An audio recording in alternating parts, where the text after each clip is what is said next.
Tervehdys. Tämä on TL-verkoston uutiskatsaus. Nimeni on Hunde Rassel. Uutiskatsauksessa on tarkoituksena jatkaa verkoston työtä, puhuen valtamediassa tapahtuvaa leimaamista vastaan sekä korjata virheellisiä ja valheellisia uutisia, olivatpa nämä uutiset joutuneet uutisoitavaksi virheen kautta tai tahallisesti. TL-verkosto on jo useampaan otteeseen puuttunut väärään uutisointiin, josta mainittakoon viimeisimpänä ulkoministeri Erkki Tuomiojan virheellinen ja leimaava kommentti pohjoiskarjalaisen tytön terrorismiaikeista. Tämäkin tieto oli siis täysin virheellinen ja tapahtui varmaankin vahingossa. Seuraamukset olivat kuitenkin suuret, sillä alkuperäinen virheellinen uutinen uutisoitiin aivan eri skaalassa kuin jälkikäteen ulkoministerin tekemä tunnustus virheestään. TL-verkosto lähti selvittämään kaduille, millaisia mielikuvia nämä uutiset olivat jättäneet ihmisten mieliin. Raportin on meille koonnut toimittajamme Guled Ahmed. Terve! Eli mä lähdin selvittämään nyt vähän eri puolilla Helsinkiä. Millaista uutiskuvaa ihmisten mieli on jäänyt näistä virheellisistä uutisoinneista?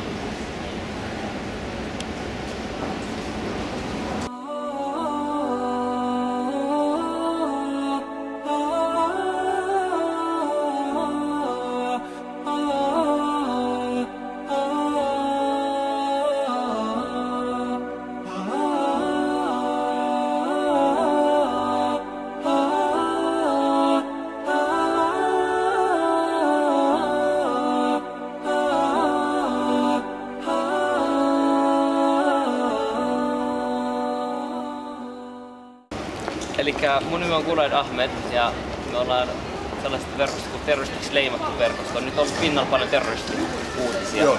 Nyt pari uutista, mitä haluaisin kysyä. Oletko kuullut sellaista uutisesta, jossa 4 suomalaistaustaista miestä olisi vangittu epäiltynä terroristiin liittyviin rikoksiin? Se liittynyt tähän Syyriaan lähtöön. Kyllä. Entä sitten oli toinen uutinen nyt ihan tässä lähiaikoina pohjoiskarjalaisesta tytöstä. Joo, joka oli kans ilmoittautunut jihadin lähtijäksi. Muistatko yhtään, miten tämä keissi päättyi, tämä jälkimmäinen keissi? Itse asiassa en ole ollenkaan. Okay. Mä muistan vaan, että joku alaikäinen tyttö oli ollut kovasti lähdössä. Just, ehdottomasti. Ja nyt tämä, mistä me haluttiinkin puhua, on tämä jälkimmäinen keissi on hyvä esimerkki siitä, että miten uutisointi aina kertoo sen ensimmäisen puolen siitä tapahtumista. Koska selvisi myöhemmin, että tämä tyttö ei ollutkaan menossa terroristiseen toimintaan tai muuhunkaan, itse asiassa ei ollenkaan edes Syyriaan. Viranomaiset, jotka oli käännyttänyt hänet Englannista takaisin, oli sitten selvittänyt sen asian loppuun, mutta he oli unohtanut sitten kertoa sitä ulkoministeriöön. Ja sitten Erkki Tuomioja oli sitten tavallaan vahingossa päästänyt tällaisen tiedon ulos ja sitten sitä paisuteltiin. Ja itse asiassa tämä tyttö otti meihin yhteyttä ja hänen vanhemmat otti viranomaisiin yhteyttä selvittääkseen sitä, koska Pohjois-Karjalassa ei ole hirveän paljon käännynnäisiä muslimityttöjä. Niin siitä tuli saman tien sillä heikkoalueella. Joo. Niin sitten 3 päivää sen jälkeen tuli sellainen pahoittelu, mutta totta kai ei samassa skaalassa. Ei se koskaan mene niin, että sehän menee aina niin, että kun meillä on joku dramaattinen uutinen, niin se käsitellään niin kuin se on. Ja sitten kaikki, varsinkin tämmöinen sovittelevampi materiaali, tai se aina, jossa pitäisi ikään kuin media myöntää omat virheensä, niin se laitetaan niin kuin pienenä ilmoituksena, niin kuin laki se jonnekin vaatii, mutta tietenkään sitten ei tehdä samanlaista uutista.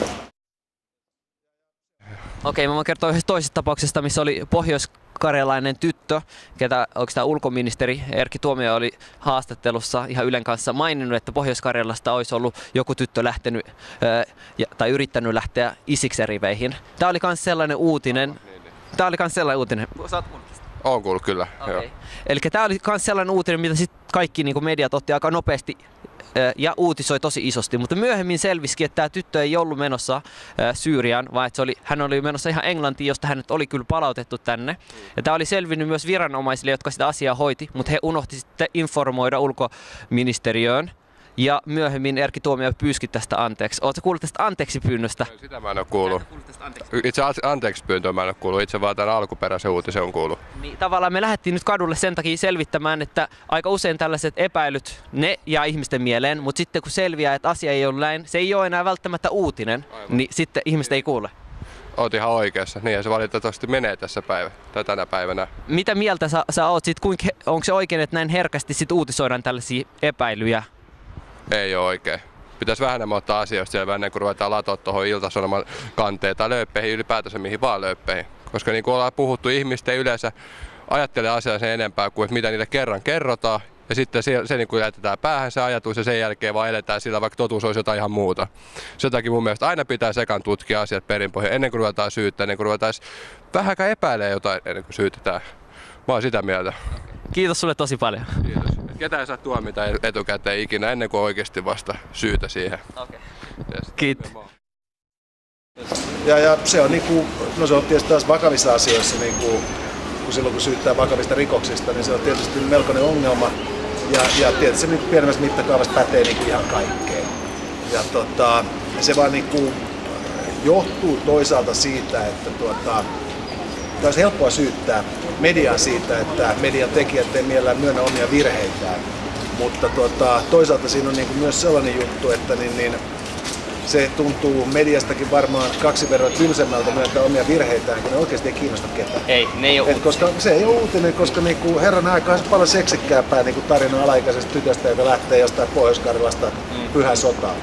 Se kuulostaa uutiselta. Se, että niinku hetkinen, että silloin väärinymmärrys ja informaatiokatko, niin se ei ole niin kiinnostavaa, vaikka itse asiassa siinähän nimenomaan kiinnostavaa on se, että miten helvetissä niin voi olla tällainen tietokatkos niin brittiviranomaisten ja Suomen ulkoministeriön välillä. Että pitäisikö lähetystömäärärahoja kasvattaa tai ehkä niin työaikavalvonta aloittaa? Se on kyllä ihan tosi mielenkiintoisia pointteja. Nämä on sellaisia asioita, mitä me halutaan just tuoda esille kanssa. Ihan joo, mutta siis, niin se ongelmahan on niin se, että sä saat niin dramaattisella otsikolla sä saat klikkejä ja sä saat niin sellaisen mielikuvan niin jätettyä päähän, että jos se nyt on ihan vanhanaikaisesta niin paperillekin painetusta lehdestä luettu, niin jää mielikuva, että oli dramaattista. Ja suurin osa ihmistä ne lukee sitä lehteä aamulla ehkä 20 minuuttia, ne selaa ne otsikot ja sitten on herranen aika. Ja sitten selaa ja sitten katsoo, että olipa hauska sarjakuva. Ja sitten lähtee töihin. Jos ei se sitten jos ei siitä ikään kuin tule sitten syystä tai toista media ei innostu siitä jatkoseuraamaan sitä uutista, niin mä en tiedä miten ajatus menee, mutta se saattaa myös ihan johtua siitä, että nähdään, että ei tästä sellaista kohua tullutkaan, että se olisi meille kiinnostavaa. Että sisällöntuotanto, vaikka se aivan varmasti on riippumatonta, niin se on myös siitä täytyy aina pohtia kustannustehokkuutta ja aikaekonomiaa. Ja silloin monimutkaisten isojen juttujen tekeminen on hankalaa. Ja toisaalta sitten median sisällöntuottajahan ei ajattele yksittäistä uutista sillä tavoin sen dramaattisia vaikutuksia siihen yksilöön tai niihin yksilöihin, joista uutisoidaan. Koska se näkee sen laajemman kokonaisuuden ja niin kuin tiedät sä, yhdellä sivulla on juttu tästä tytöstä ja toisella sivulla on kadonnut koira ja 3. liikenneonnettomuus ja 4. maidon kantohinta. Ja se on kaikki osa sitä ajan suurta kuvaa. Ja silloin olisi helppo syyttää mediaa. Et suurin ongelmahan on periaatteessa se, että loppupeleissä aika harvaan meistä hirvittävästi kiinnostaa mikään muu kuin se, mikä just sillä hetkellä sattuu olemaan naaman edessä. Että siinä syitä on sysissä ja sepissä, mutta kyllä se on sellaista älyllistä laiskuutta kaikkien osapuolten taholta. Kuten haastatteluissa kävi ilmi, monelle ihmiselle oli jäänyt vahvasti mieleen se alkuperäinen uutisointi, mutta ei välttämättä jälkimmäinen korjaus. Meillä on täällä toimittajamme Guled Ahmed kertomassa mietteistä. Tervetuloa. Kiitos. Mitä sulle jäi päällimmäisenä mieleen? No, ihan päällimmäinen ajatus, mitä mulle jäi mieleen, oli sellainen, että nämä ihmiset, joita me haastateltiin, kuitenkin aika itsevarmasti kertoo, että yksinkertaisesti he oli kuullut uutisista ja näin se myös on. Tällainen pohjois-karjalainen alaikäinen tyttö oli sekaantunut terrorismiin ja sillä sipuli. Varsinkin ottaen huomioon, että lähde oli ulkoministeri. Ehdottomasti.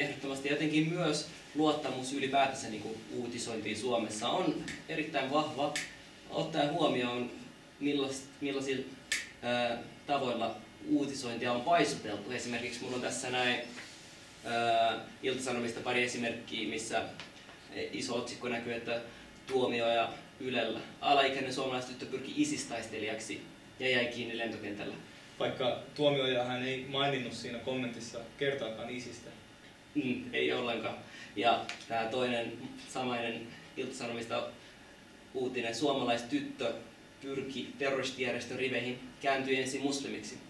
Ja tämä on oikeastaan se sellainen pieni vaarallinen tekijä, missä on jo kerrottu aika paljon tästä kyseisestä henkilöstä. Hän on ensinnäkin alaikäinen Pohjois-Karjalasta, kääntyi ensin muslimiksi ja on vielä suomalaistaustainen. Siis tämähän on se kaikista surullisin seikka tässä, että tässä nimenomaan puhutaan henkilöstä. Ja mehän TL-verkostossa myös haastateltiin tätä kyseistä henkilöasianomaista ja tähän liittyvä lausunto. Onko sulla se mukana täällä? On itse asiassa. Tosiaankin se on nähtävissä koko julkaisu Facebook-sivuilta, mutta hän kertoi muun muassa, että hänet oli ihan tunnistettu tämän uutisen kautta.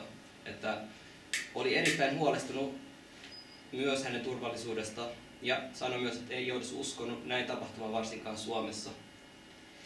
Kyllä, huolestuttavia asioita. Seuraavaksi me keskustelemme kuitenkin henkilöstä, joka on noussut julkisuuteen perin mielenkiintoisella tavalla. Tällä henkilöllä on sotilastausta. Hän on ollut noin 5 kuukautta vangittuna, siepattuna Jemenissä.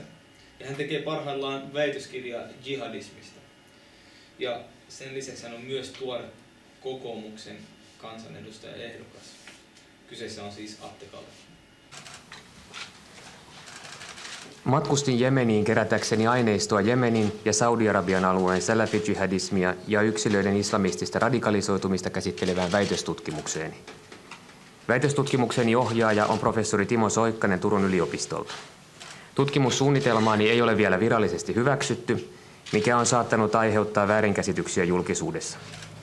Yhteistyö professori Soikkasen kanssa on aina toiminut erinomaisesti. Kokemus on ollut meille raskas ja toivomme, että saamme tämän lehdistötilaisuuden jälkeen käsitellä asiaa rauhassa. Ja nyt kaikki tietenkin kysyy minulta, että miksi juuri Jemen? Että eikö olisi pitänyt ymmärtää pysyä pois vaarallisesta maasta? Ja pitikö sinne vielä vaimonkin tulla? Atte Kaleva, sä olet itse ekspanttivankki, jihadismin tutkija ja nyt myös kokoomuksen kansanedustajaehdokas. Mitä ajattelet Pariisin tapahtumista nyt? No kyllähän se edelleenkin aika järkyttävä tapahtuma ja kammottava teko sinänsä on. Ja vielä, että se näytti olevan tuolla tavalla aika suunniteltu ja niin kuin suunnitelmallisesti toteutettu teko. Ja ehkä siitä tekee niin kuin, ehkä vielä järkyttävämmän se, että mä näen tässä hyvin voimakkaasti tämmöisen tietynlaisen niin kuin oman käden oikeuden. Eli se, että otetaan tavallaan... Ja mikä vetää mukaan terrorismiin, siitä keskustelemme nyt. Tervetuloa jihadismista väitöskirjaa tekevä Atte Kaleva. Kiitoksia, kiva, että saan tulla tänne. Hyvää huomenta. Huomenta. Niin, siis Helsingin käräjäoikeus vangitsi pari viikkoa sitten 4 suomalaismiestä epäiltynä terrorismiin liittyvistä rikoksista ja osa epäillä jopa murhasta. Kuinka poikkeuksellisesta tapauksesta on mielestäsi kyse? No sinänsä jännittävää, että eihän tämä nyt viime aikoina niin poikkeuksellinen, kun siinähän oli näitä Al-Shabaabin rahoituksesta epäiltyjä jo vangittu aikaisemmin. Mutta onhan tämä kokonaisuutena ajatellen hyvin poikkeuksellinen tilanne Suomessa, että mun ymmärtääkseni tämä on nyt ensimmäinen oikeudenkäynti, jossa tällaista oikeutta istutaan, että aika vakavista rikoksista on kyse ja terroriteon valmistelu ja terroristisessa tarkoituksessa tehty murha, niin kyllähän ne on ihan rikoksista vakavimmasta päästä. Kaleva on lyhyessä ajassa noussut koko kansan jihadismin asiantuntijaksi. Tässä tohinassa hän on puhunut paljon myös islamista ja muslimeista. Hänen antamat lausunnot ovat vähintäänkin olleet yleistäviä ja jopa asiattomia, mutta ennen kaikkea niistä on paistanut läpi kokonaisvaltaisen asiantuntemuksen puute. Hän on muun muassa sanonut seuraavaa. Islam on väkivaltainen ja militantti uskonto, ei sitä käy kiistäminen. Näin Kaleva sanoi Ilta-Sanomissa. Suomen imaamien joukossa on henkilöitä, jotka olisivat valmiita uhraamaan kalifaatin eteen vähän ihmisoikeuksia ja jopa viattomien ihmisten henkiä, sanoi hän puolestaan Aamu-TV:n haastattelussa. Ja useampaan otteeseen Atte väittää myös, että selkeästi viimeaikaiset hirmuteot tuomineet muslimiyhdyskuntien edustajat olisivat todellisuudessa piilohyväksyneet niitä. Piilohyväksyneet sillä tavalla, että he samalla ovat nostaneet esille muita aiheeseen liittyviä epäkohtia, kuten länsimaiden harjoittama ulkopolitiikka tai sananvapauden kaksinaismoraalisuus. Nämä kommentit ovat aika kyseenalaisia asiantuntijalta, joka väittää itseään analyyttiseksi. Vai onko sittenkin kyseessä vain kokoomuksen edustajasta, jonka tehtävänä on viedä persujen äänet? Mutta käydään hieman läpi näitä asiantuntija-Aten lausuntoja yksitellen. Tosiaankin ensimmäisenä islam on väkivaltainen ja militantti uskonto, ei sitä käy kiistäminen. Tämä on itse asiassa yleinen väite islam-kriitikoiden keskuudessa, peräti cliché. Niinkin voisi sanoa. Nämä kriitikot ajattelevat, että islam mitenkään voisi levitä näin laajalle niinkin lyhyessä ajassa miljoonien kannattajien ympäri maailmaa ilman, etteikö sitä olisi levitetty väkivalloin, pakottamalla ja muilla keinoilla, pakkokeinoilla. Mä luulin kuitenkin, että Koranissa sanotaan, että uskonnolle ei ole pakkoa. Tai jotain sinne päin. Tosiaankin Koranissa sanotaan, että uskonnossa ei ole mitään pakkoa ja oikea tie on selvästi erotettu harhateista, eikä ole sallittua pakottaa ihmistä islamin uskoon. Ja tämä on itse asiassa yleinen tieto muslimeilla keskuudessa. Tosiaankin islam historioitsija Lazy O'Leary kirjassaan Islam at the Crossroad hän sanoi, että historia tekee selväksi kuitenkin sen, että legenda fanaattisista muslimeista, jotka vyöryvät ympäri maailmaa ja pakottavat islamin miekan voimalla vallatut kansat, on yksi uskomattomimmista ja järjettömimmistä myyteistä, joita historioitsijat ovat koskaan toistelleet. Mulle tulee ainakin tossa mieleen esimerkiksi suurin islamilainen valtio Indonesia, jota monet ei tiedä, että se on suurin islamilainen valtio.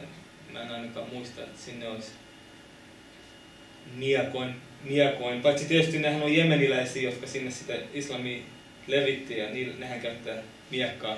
Kerran Kalevan pitäisi tietää se ainakin. Varmasti Atte Kaleva tietää, että se on kuitenkin osa asustusta se miekka siinä. Niin, että se liittyy enemmänkin kulttuuriin eikä mihinkään. Joo. Samoin Itä-Afrikassa, josta me ollaan kotoisin, sinne levisi kans islam mun mielestä ihan kauppateitse ja sitten uskonnollisten johtajien ja oppineiden avulla. Niin. Jos ottaa huomioon myös, missä islam on ollut kauan, esimerkiksi Espanja, islamilainen valtio siihen aikaan kukoisti Espanjassa. Ja se on mielenkiintoista huomata, että lähes 800 vuotta islam oli siellä ja siellä oli kristittyjä ja juutalaisia. Itse asiassa on sanottu myös, että tämä aika oli myös juutalaisten kukoistusta Euroopassa, sillä he saivat harjoittaa omaa tiedettään ja uskontoaan vapaasti toisin kuin kristittyjen oli. Niin, ehkä sitten pitäisi puhua enemmänkin semmoisesta viisauden mielestä. Toisessa esimerkissä Atte väittää, että Suomen imaamien joukossa on henkilöitä, jotka olisivat valmiita uhraamaan kalifaatin eteen vähän ihmisoikeuksia ja jopa viattomien ihmisten henkiä. Mitä ajattelet siitä, kun puhuit imaamien roolista, niin onko itsestään selvää, tai onko selvää, että kaikki imaamit Suomessa esimerkiksi vastustaa tällaista No se ei ole lainkaan itsestään selvää, että kyllä mä oon kuullut sellaisiakin kannanottoja, että sitä julkisesti ehkä voidaan tuomita ja vastustaa, mutta sitten yksityiskeskusteluissa, niin se kuitenkin koetaan se päämäärä. Siis en sano, että se keinot koettaisiin oikeaksi, mitä ISIS tällä hetkellä tekee välttämättä, mutta se päämäärä siitä, että koko uskovaisten yhteisö saataisiin yhden ainoan kalifin alle, palattaisiin niin kuin tavallaan siihen, mitä islam oli silloin, kun profeetta eli. Se on niin arvokas päämäärä, että sen eteen ollaan vähän valmiita uhraamaankin. Mitä kaikkea? No esimerkiksi hiukan tätä ihmisoikeuksia ja jopa näitä tavallaan voisi sanoa viattomien siviileiden, jos nyt sellaista termiä voitaisiin käyttää, mutta kuitenkin sivullisten ihmisten jopa henkiä ollaan valmiita siihen uhraamaan.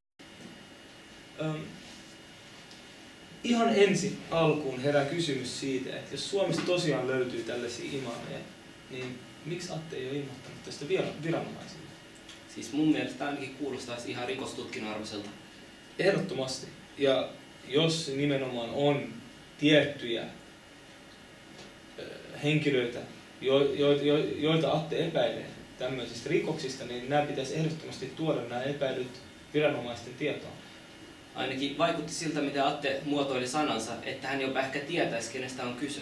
Aivan. Ja samalla nämä oli kuitenkin aika yleisiä syytöksiä, että puhuttiin Suomessa olevista imaameista, eikä mistään tietystä henkilöstä. Jos tämä kuitenkin olisi vain pelkkää spekulaatiota, pelkkää mielikuvilla leikkimistä, pelkkää kierrojen konnotaatioiden muodostamista, olisi erittäin kyseenalaista ja se saattaisi herättää kysymyksiä, että miksi Atte haluaisi tehdä tällaista? Ehdottomasti, ja taas mun mielestä omiaan myös semmoisen vastakkaisasettelun ja vähemmistöryhmään kohdistuvan vihan lietsomiseen ja lisäämiseen. Onko sitten se sallittu? Siis tämä kuulostaa just sellaiselta, mitä islamofobiset tahot tekevät. Onko se sallittua lietsoa tällaista epäluottamusta vähemmistöryhmiä kohtaan ja päästä siitä pois ihan 1-2 ilman, että siitä tulee mitään selvitystyötä tai muuta? Sitä mun mielestä jokaisen meidän ja meidän katsojien pitäisi ajatella hyvin syvästi. Erityisesti mä miettisin myös sitä vastuullisuutta kansan edustajaehdokkaalla, kapteenilla, tutkijalla ja erityisesti henkilöllä, joka sanoi itsensä asiantuntijaksi tästä aiheesta. Luulisin, että sitä olisi vastuuntuntoisuutta siitä. Ehdottomasti. Ja mä ainakin henkilökohtaisesti toivon, ja peräänkuulutan semmoista just kokonaisvaltaisuutta ja kokonaisvaltaisen näkökulman omaamista näissä asioissa, koska nämä ei ole missään tapauksessa yksiselitteisiä. Ja onhan se sanomattakin selvää, että islam ei mitenkään hyväksy viattomien surmaamisen. Ja tämä on todella outoa, että jotkut imaamit saattaisi edes omata tällaisia mielipiteitä, jotka on selkeästi kiellettyjä asioita Koranissa ja meidän uskonnossa islamissa. Ehdottomasti.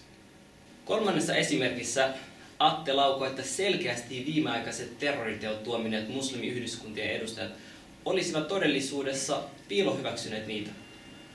Sen vuoksi, että he ovat samalla nostaneet esille muita aiheeseen liittyviä epäkohtia, kuten tiettyjen länsimaiden harjoittama ulkopolitiikka ja sananvapauden kaksinaismoraalisuus.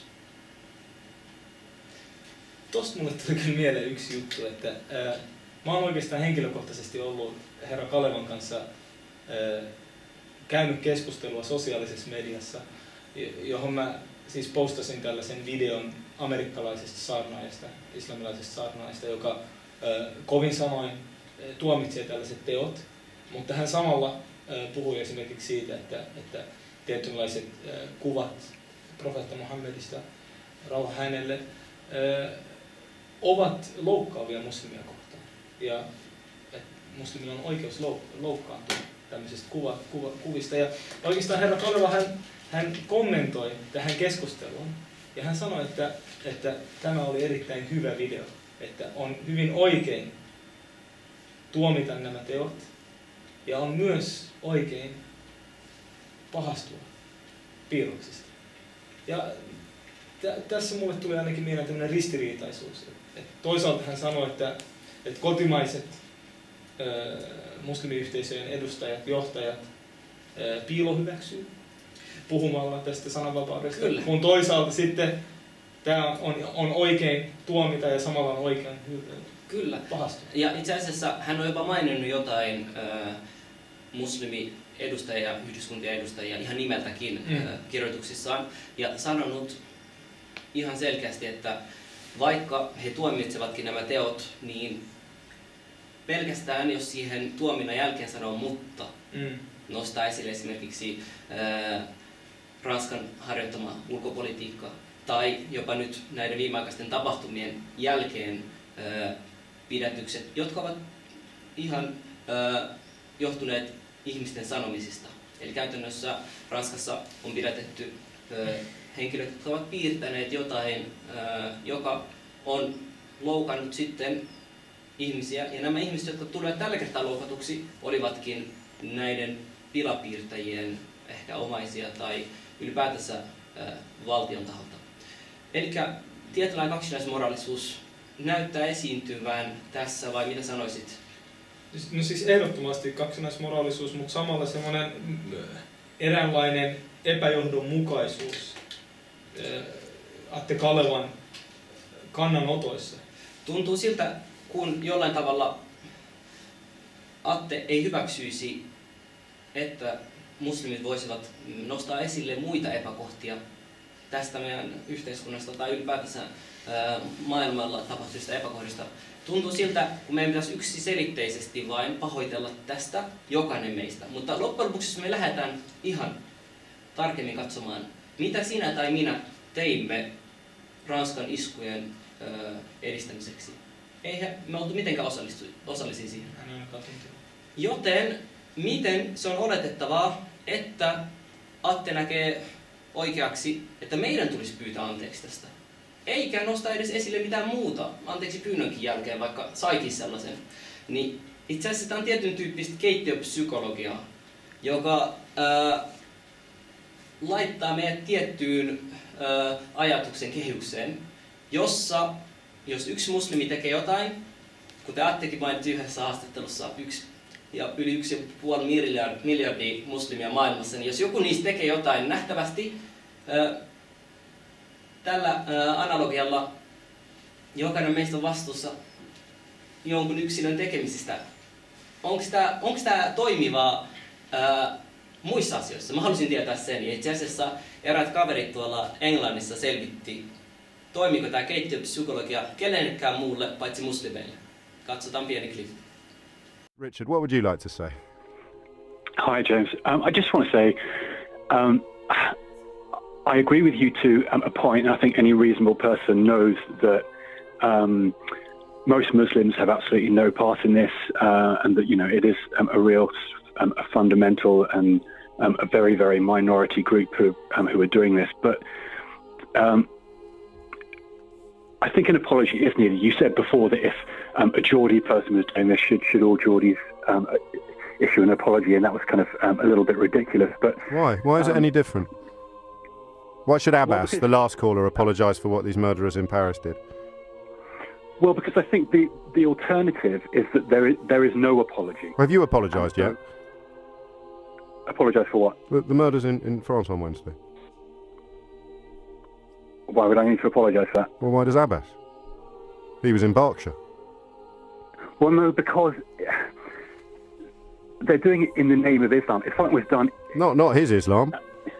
They might have been doing it in the name of Richard's. Wouldn't mean it was about you. I know, but the... So why haven't you apologised? You can do it now if you want. No, there has to be some... These people are committing acts of terror in the name of Islam. Not in the name of his Islam. I know, I do understand that. So if I went and blew somebody up now and said I'm doing it in the name of Richards everywhere, you would feel you had to apologise? In fact, wasn't the shoe bomber called Richard Reed? Have you apologised for him yet? You're making it a bit ridiculous. No, you are.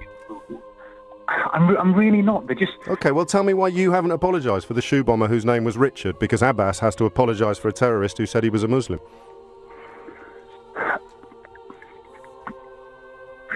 Take all the time you want, mate.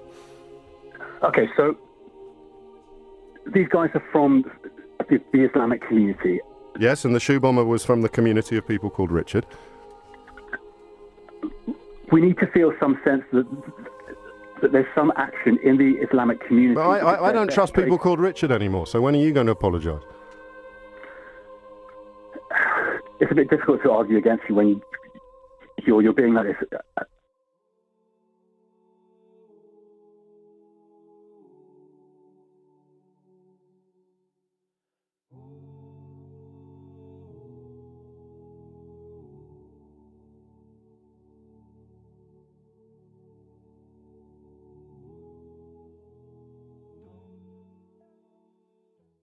Kuten huomasimme, anteeksipyyntöjä ei herunut.